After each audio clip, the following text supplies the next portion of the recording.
Snow White and the Seven Dwarfs. Harry and Abrams Incorporated, Publishers, New York.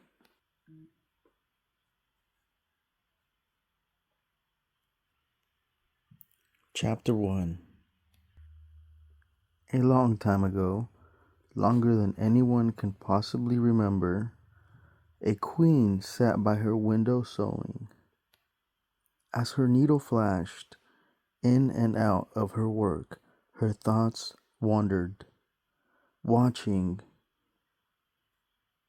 the myriads of snowflakes dancing down from the sky. She murmured, "If I only had a little daughter, I would be so happy." Lost in her reverie and unmindful of her work, she pricked her fine finger with the needle. 3 drops of blood fell from the linen in her lap, which was as white as the fresh fallen snow. The bright color pleased the queen, and she exclaimed, "How lovely my little girl would be with lips as red as blood, skin as white as snow, and hair as black as the ebony of my embroidery frame." In the spring, as flowers nodded in the soft breezes and birds sang in the trees, a little daughter was born to the queen, and she was all her mother had desired. But the queen's happiness was brief. Holding her lovely baby in her arms, she whispered faintly, before she died, "Little Snow White." When a year had passed, the lonely king took another wife. She was beautiful, very beautiful, but unhappily, her beauty was only a mask for a cruel, selfish heart. In no time at all, she began brewing mysterious poisons to destroy the king. When she was when he was dead, she seized the throne for herself.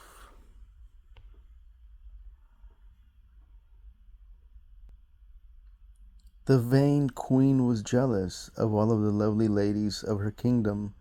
They trembled with fear because they knew that every day the queen looked into her magic mirror, which she prized above everything else, and asked, "Little mirror on the wall, who is the fairest of us all?" And if the mirror replied that she was the fairest in the land, her temper was sweet and gracious all day long. But if one of the ladies of her realm was named, the queen fell into a terrible fury and summoned her faithful huntsman to destroy her rival. Thus years passed. Meanwhile, the little princess grew more and more beautiful. Her radiant smile and her sweet nature had won the hearts of everyone except the queen, who had been too occupied with herself even to notice the child. But now Snow White's beauty alarmed her. She could never allow this child to become more beautiful than herself. So she banished her to the servants' quarters of the castle and made her dress in rags and slave from early morning till late at night. And while she toiled, Snow White lived in a world all her own with the people of her imagination, dreaming daydreams about a handsome young prince who fell in love with her and carried her off to his castle, far away from the dismal scullery and far, far from the wicked queen.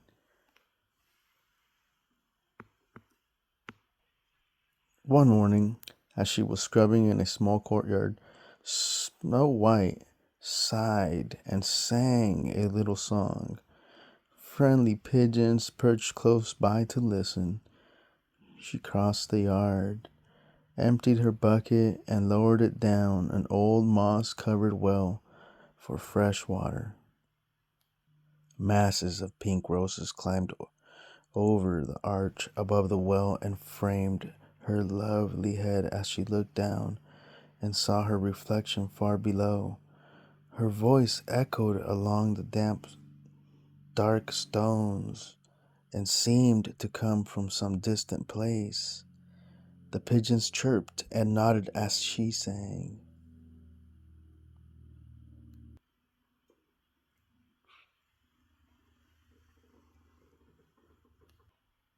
Want to know a secret? Promise not to tell? We're standing by a wishing well. Make a wish into the well. That's all you have to do. And if you hear it echoing, your wish will soon come true. It so happened that while the little ragged princess sang under the roses, a neighboring prince neared the castle. Passing travelers in his kingdom had brought tales of the gentle princess who was so lovely to look upon. So the prince set out, mounted upon his white horse. Ascending the long hill by the outer wall of the castle, he vowed to himself that were she half so sweet and only half so beautiful as he had heard, he would win her for his bride. On the other side of the wall, Snow White and her pigeons were leaning far over the well, singing a wishing song. I'm wishing, the echo answered, for the one I love to find me today, today. I'm hoping, and I'm dreaming of nice things. He'll say, and suddenly another face, that of a handsome, smiling prince, was reflected beside hers in the water at the bottom of the well. Snow White stopped singing and stared in astonishment, and then turning quickly around, she stood face to face with her prince come true. He was real. She wasn't dreaming. He was even going to kiss her hand. Oh, she exclaimed, oh, and ran away to the castle, up the stairs to a balcony, and then peeped down. Below, the prince looked up to her and sang, I've been searching everywhere to find myself a lady fair. Ta la la la la la la. I'll not look any farther. I'll win your heart and hand, because for me you are the fairest in the land. Snow White forgot she had ever been lonely. She was so happy. She kissed a round white pigeon and sent it down to him. Then she disappeared through the door as fast as she could to hide her blushes. And all the white the queen had secretly watched the romance from her window. She turned pale with envy, and gathering her long train over her arm, she ran down the 7 corridors, through the 7 doors, and past the 2 black panthers who guarded the secret niche where her magic mirror hung.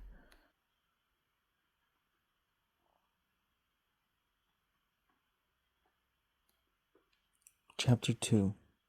Mirror, mirror on the wall, who is the fairest of us all? A green haze slowly enveloped the glass before the mirror answered. Her lips blood red, her hair like night, her skin like snow. Her name, Snow White. The angry queen hurried from her room, calling for her huntsman. This strong, bearded man had learned to dread her summons, but he had no choice, for he well knew the penalty if he refused to obey the cruel queen. He crossed the long halls with heavy feet and bowed low to receive her command. Take the princess into the forest and return with her heart in this jeweled box." A hush fell over the whole castle as the wicked order was whispered about, and in the heart of everyone was hatred for the queen.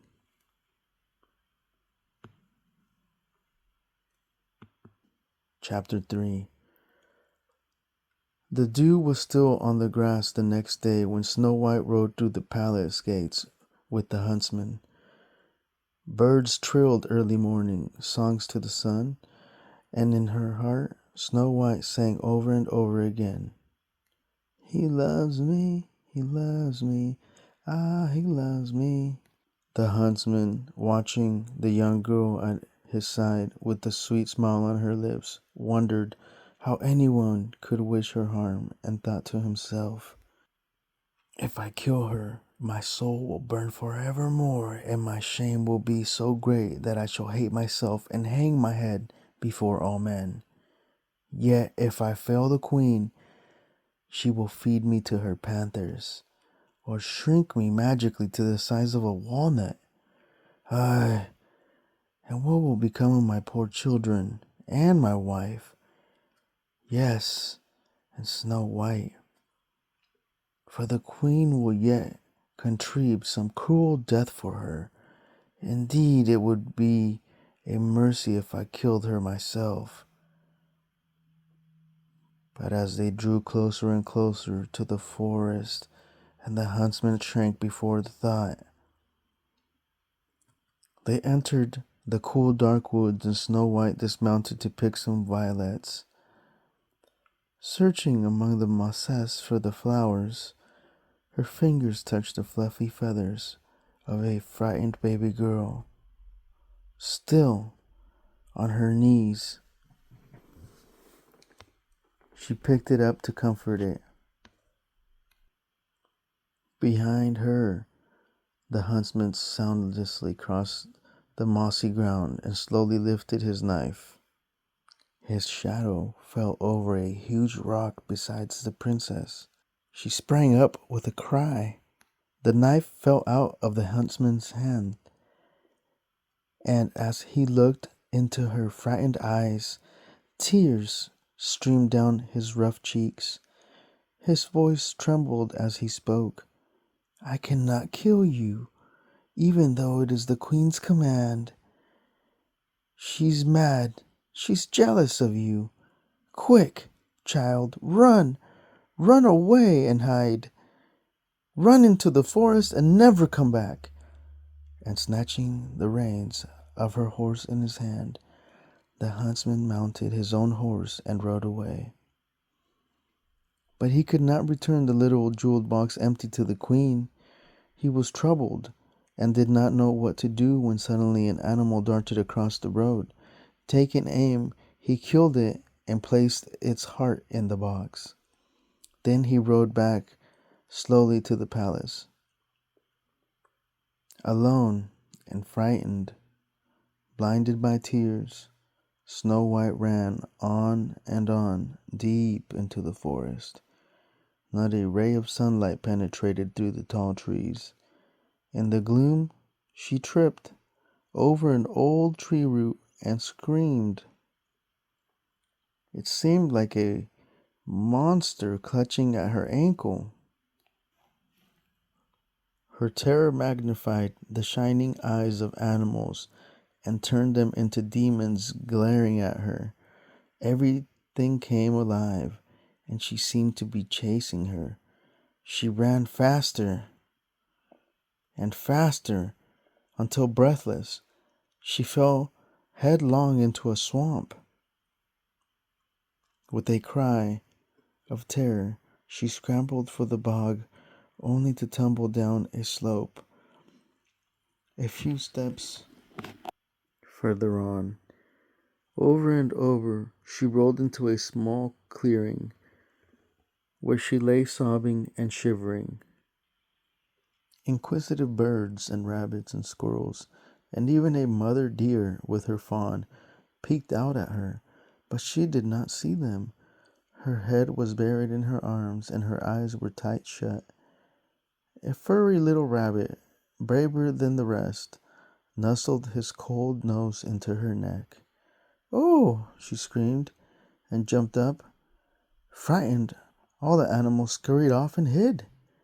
Then, as if by magic, little heads started to appear from behind the leaves, out of the thickest, and up from the holes in the ground.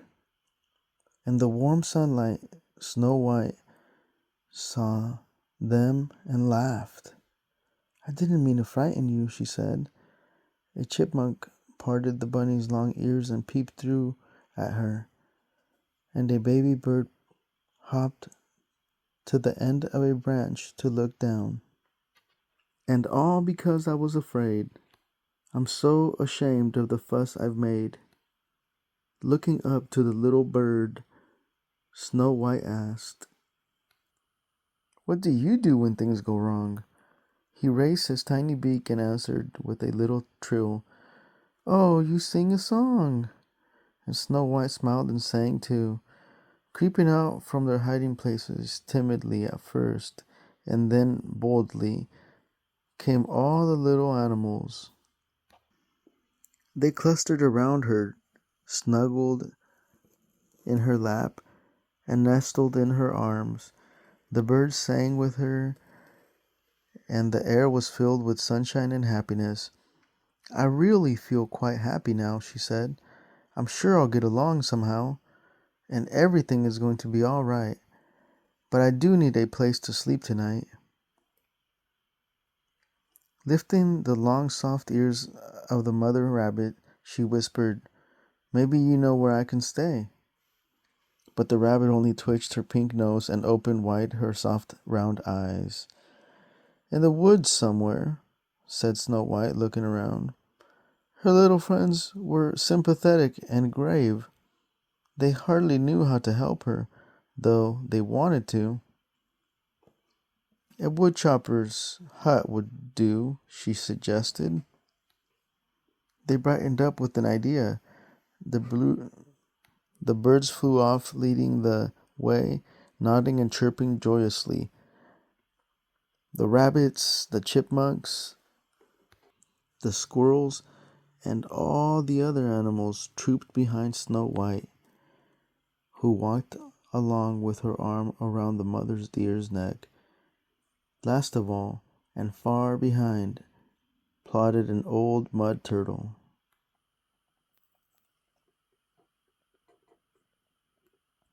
Finally, the procession stopped before some tall, thick bushes. Grouping on either side of the animals pulled apart the leaves and branches, and Snow White peered through. There, in the middle of a large clearing, nestled a tiny cottage. "Oh, it's just like a doll's house," she exclaimed, clapping her hands with delight. Skipping across a little bridge to the house, she rubbed a spot clean on the window pane and peeked in. "It's dark inside," she whispered. "Maybe there's no one home." Straightening her rumpled dress and smoothing her hair, she knocked at the door. She knocked again, harder this time, and then she knocked very hard, but still no one came. So she turned the knob and peered in. Everything was still and quiet. "Would it be all right if I went in and looked around?" she asked her friends. The birds and animals all nodded yes, and then followed close on her heels through the door. "What a darling little chair! Why, there are 7 little chairs. Must be 7 little children," she announced to the wide-eyed animals. "And from the looks of this table, 7 untidy little children. Look, a pickaxe and a shoe. I've never seen such a mess. Dirty little shirts and wrinkled little trousers hung from the backs of chairs. The sink was piled high with cups and saucers and plates which looked as though they had never been washed. and everything was blanketed under a thick layer of dust. With a deep sigh, Snow White turned to the birds and animals. Maybe they have no mother, she said, and needed someone to take care of them. Let's clean the house and surprise them. She found a towel and tucked it around her waist for an apron. Then she started to sweep the floor, while all the little animals hunted about for things to do. The squirrels busily whisked dust under the rug with their tails until Snow White shook her finger and told them that was not the thing to do. So they swept it into a hole in the baseboard of the wall. The dust came flying back, and out popped a chattering, angry mouse. High on the rafters, another little squirrel busily unraveled the cobwebs and wound them into a neat ball. And the bluebirds flew back and forth through the window to the garden, each bringing a flower in his beak. One by one, they dropped them into a vase on the table until it was filled. Snow White washed all the little shirts and trousers, using the turtle's back for a washboard, and she hung them on the mother's deer's antlers to dry. When everything was in apple pie order, and a kettle of delicious soup was bubbling and simmering over the coals, she said to the animals, "Let's see what's upstairs." They all crowded up the steps. Holding the candle high, Snow White stood in the bedroom door and looked around. "Oh, what cunning little beds," she said. "Why, they have their names carved on them. Doc, Happy, Sneezy, Dopey. Such funny names for children. Grumpy, Bashful, and Sleepy. Shh, I'm a little sleepy myself." Yawning, she sank down across the beds and murmured something about the children, pickaxes, shoes, and dirty dishes as she fell asleep. The birds flew down, taking the hem of the sheet between their beaks, pulled it over her. A song rang through the forest. They cocked an ear to listen. It came nearer and nearer. The animals scampered pell-mell out of the house, and the birds flew out of the window. One little bluebird darted back again, and with a flick of his tail put out the candle. Snow White didn't stir. She was sound asleep.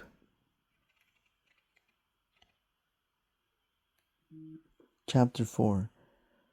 Hi ho, hi ho, it's home from work we go. Da da da, da da da da da. Do do do do do do do. Watching from behind the bushes and trees and logs, the animals saw not 7 little children come out of the forest, but 7 little men. Each one carried a pick over his shoulder, and each one could have walked under your dining room table without upsetting this cap. They all had bushy whiskers and eyebrows, and not a hair on their heads. They were the 7 dwarfs. Mornings they marched off to their mines, where they dug for gold and precious stones, deep down under a big mountain.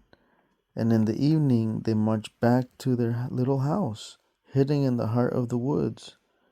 If they had been asked what they intended to do with their piles of heaped up treasure, these funny little men would have scratched their heads and answered, "We don't know.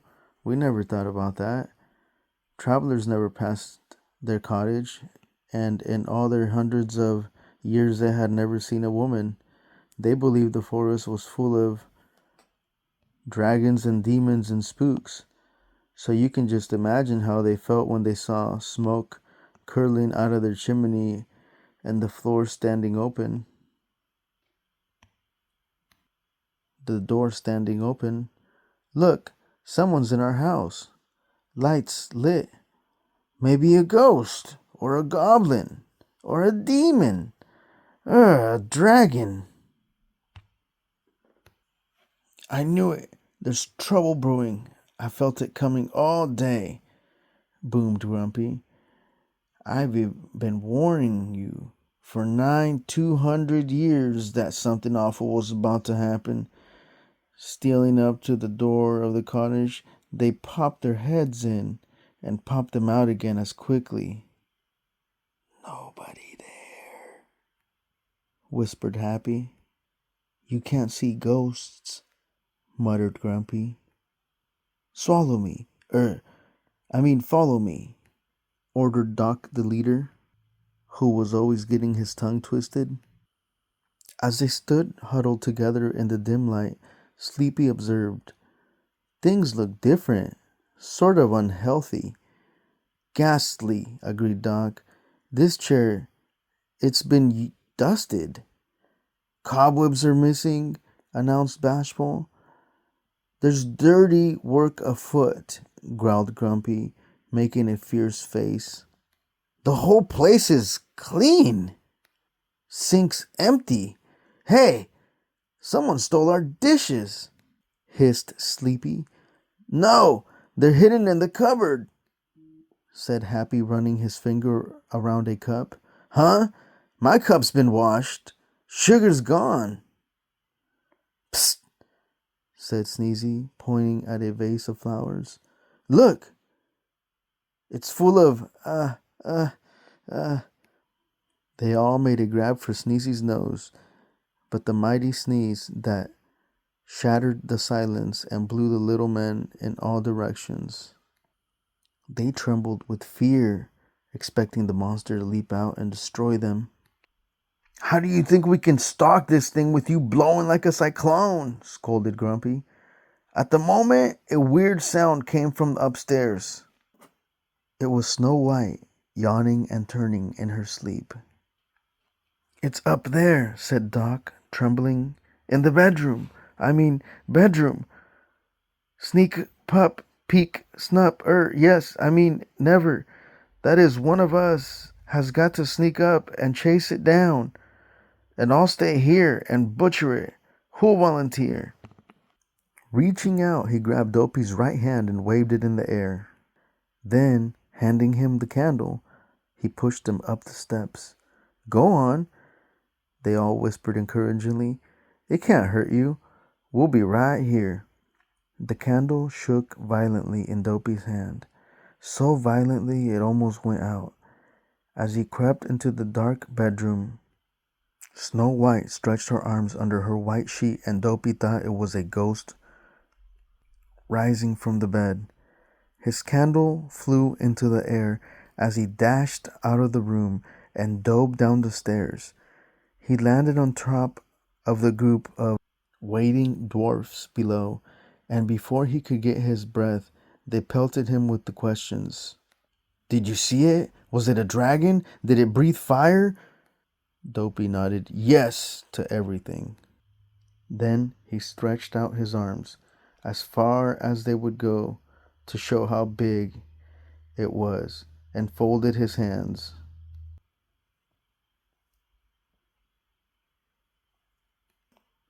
Folded his hands under his cheek and closed his eyes to show it was asleep. And when they realized it was asleep, the dwarfs took courage, and shouldering their picks, they marched right up into the bedroom. Standing on tiptoes in a circle around the beds, the dwarfs stared at Snow White. What is it? Stammered Happy. It's mighty pretty, sighed Sneezy. It's beautiful, like an angel, said Bashful. But what is it? Insisted Happy. Why, bless my soul, I think, yes, that's what it is. It's a girl, said Doc. Girl, huh? Snapped Grumpy, scowling. It's a female, and all females is pizen. What's more, they're full of wicked wiles. What's wicked wiles? Asked Bashful. I don't know, but they're mighty dangerous, said Grumpy, wagging his head. Mark my words, we're in for a peck of trouble. Snow White stirred and sat up, rubbing the sleep from her eyes. All the while, Dwarfs ducked down behind the beds. Then slowly 7 pairs of eyes and 7 red noses appeared. Why, you're not children, exclaimed Snow White. You're little men. How do you do? The dwarfs just stared. I said, how do you do? How do you do what? Snapped Grumpy. Oh, so you can talk, said Snow White, smiling. I'm so glad because now you can help me who you are. Remembering the names on the beds, she added, but wait, let me guess. You must be Doc. Why, yes, so I am, my dear, fluttered Doc. And you are bashful, aren't you? Oh, giggled Bashful, squirming. Sleepy's yarn gave him away, and Happy laughed. You're Happy. That's me, ma'am, said Happy. And this one's Dopey. He don't talk none. Dopey grinned from ear to ear. You mean he can't talk? Asked Snow White. He don't know. He never tried, broke in Sneezy. All he can do is, shoo! You're sneezy, laughed Snow White, and quickly changing into a mock frown, she said, and you're grumpy. Yeah, said Grumpy, turning his back. We know who we are. Ask her who she is and what she's doing in our house. Oh, I forgot to tell you, I'm Snow White. The princess, they all said together. She nodded and started to tell them of her adventures, but when she mentioned the queen, they gasped and their eyes almost popped out of their heads. I'm warning you, said Grumpy. If the wicked queen finds out we've been giving shelter to this female, we'll take up some mourning and find ourselves dead. Nonsense, laughed Snow White. She doesn't even know where I am. Doesn't know? Snorted Grumpy. She knows everything. She can even make herself invisible. For all we know, she may be in this very room right now. The men gulped and nodded, while Dopey started to peer under the beds and into the old shoes, looking for her. He even looked in his pocket and under Doc's beard. Snow White pretended to feel hurt and disappointed and walked toward the door. All right, she said, I'll go. If you don't care whether the wild beast eats me or the demons and goblins get me, I don't want to stay. Besides, why should I stay to clean a house for 7 little fraidy cats and cook for them and... Did you say cook? Asked Happy. I can cook everything, replied Snow White, with a mischievous twinkle in her eyes. Apple dumplings, huckleberry pancakes, gooseberry pies. Gooseberry pies! Shouted all the dwarfs. Hurry, she stays. Grumpy's angry voice rose above the others as he tore his way to the middle of the group. Would you risk your necks for a piece of pie? He shouted. You bet, they all yelled. It'll taste mighty good. Raisins in the crust, melt in your mouth. You can eat till you bust. Licking with his lips hungrily, Grumpy mumbled. Well, she can stay till we get our pie. Then she goes. Just as the dwarfs were cheering loudly, Snow White smelled the soup boiling over downstairs. She screamed and flew out of the room. They all looked after her, bewildered. Didn't I tell you? Sniffled Grumpy. She's crazy. Why, pie